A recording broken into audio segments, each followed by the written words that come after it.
আসসালামু আলাইকুম। আশা করি সবাই ভালো আছো। হিসাব বিজ্ঞান বেসিক ক্লাসের আজকে পার্ট 3।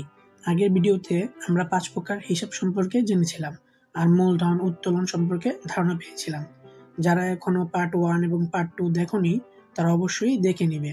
তাহলে এই বেসিক সিরিজটা ধারাবাহিকভাবে আগাতে পারবে। আজকের এই ক্লাসে আমরা সূত্র নিয়ে পরিষ্কারভাবে আলোচনা করব। তো চলো কোনো সময় নষ্ট না করে শুরু করি আজকের ক্লাস। হিসাব বিজ্ঞানের এই সূত্রগুলো আমাদের জন্য জানা অত্যন্ত জরুরি, কারণ এই সূত্রগুলো না জানলে আমরা হিসাব বিজ্ঞানের কোনো অঙ্ক করতে পারবো না। তো আমরা সূত্রগুলো একটু ভালোভাবে দেখি। তো সম্পদ, ব্যয়, উত্তোলন এই তিনটার যে কোনো একটাও যদি বাড়ে তাহলে হবে ডেবিট, আর যদি একটাও কমে তাহলে ক্রেডিট। এই তিনটা আলাদা আলাদা সূত্র। যেমন সম্পদ বাড়লে ডেবিট, কমলে ক্রেডিট। ব্যয় বাড়লে ডেবিট, কমলে ক্রেডিট। উত্তোলন বাড়লে ডেবিট, কমলে ক্রেডিট। মানে তিনটার যেটাই বাড়ুক ডেবিট আর কমলে ক্রেডিট। আর এদিকে আয়, দায়, মূলধন এই তিনটার যেটাই বাড়ুক ক্রেডিট আর কমলে ডেবিট।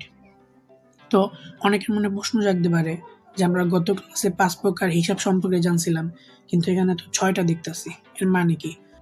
যেমন গত ক্লাসে আমরা সম্পদ, ব্যয়, আয়, দায় আর মালিকানা সত্ত্ব দেখছিলাম, কিন্তু আজকে উত্তোলন, মূলধন এই দুইটা আসলো, এটার মানে কি? তো এটা আমরা আস্তে আস্তে ক্লিয়ার হই। তো মূলত মালিকানা সত্ত্ব হলো মূলধন আর উত্তোলন এই দুইটা মিলিয়ে মালিকানা সত্ত্ব। তো যদি মূলধন বৃদ্ধি পায় তাহলে মালিকানা সত্ত্ব বৃদ্ধি পাবে, যদি মূলধন হ্রাস পায় তাহলে মালিকানা সত্ত্ব হ্রাস পাবে। মানে মূলধন আর মালিকানা সত্ত্ব হলো পজিটিভ। মানে মূলধন যদি বাড়ে তাহলে মালিকানা সত্ত্ব বাড়বে, মূলধন যদি কমে তাহলে মালিকানা সত্ত্ব কমবে।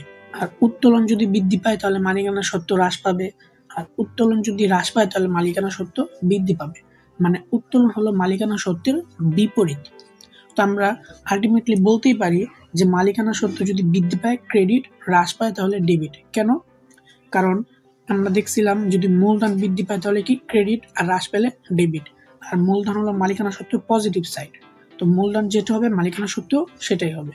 আর উত্তোলনের বিপরীত, এখন আমরা দেখছিলাম যে উত্তোলন যদি বৃদ্ধি পায় তাহলে কি ডেবিট ছিল, তো ডেবিটের বিপরীতে যে ক্রেডিট। আর উত্তোলন যদি হ্রাস পায় তাহলে কি ছিল? ক্রেডিট ছিল, ক্রেডিটের বিপরীত ডেবিট। মানে আমরা বলতেই পারি যে মালিকানা সত্ত্ব যদি বৃদ্ধি পায় ক্রেডিট, আর হ্রাস পেলে ডেবিট। আমাদের মূলত হিসাব 5 প্রকার: সম্পদ, আয়, দায়, ব্যয়, মালিকানা সত্ত্ব। এই 5 প্রকার হিসাব। তো মূলধন, উত্তোলন এগুলো লেখার কারণ হলো কি, তো আমরা যখন অঙ্ক করব এই মূলধন, উত্তোলন এগুলো আমাদের সামনে বারবার আসবে। তো এগুলোতে জন্য কোনো কনফিউজ না থাকে, তাই এখানে আমি ভেঙে 6টা করে দেখালাম যেন আপনাদের বুঝতে সুবিধা হয়। আজকের ক্লাসে আমরা সূত্র সম্পর্কে পরিষ্কার ধারণা পেলাম। এই সূত্রগুলো অবশ্যই মুখস্থ ও ক্লিয়ার ধারণা থাকতে হবে, নয়তো অঙ্ক করতে পারবো না। যদি ভিডিওটা বুঝতে সুবিধা হয় তাহলে অবশ্যই একটা লাইক দিও। আর এরকম বেসিক থেকে হিসাব বিজ্ঞান শিখতে চাইলে চ্যানেলটি সাবস্ক্রাইব করে রাখো। আল্লাহ হাফেজ।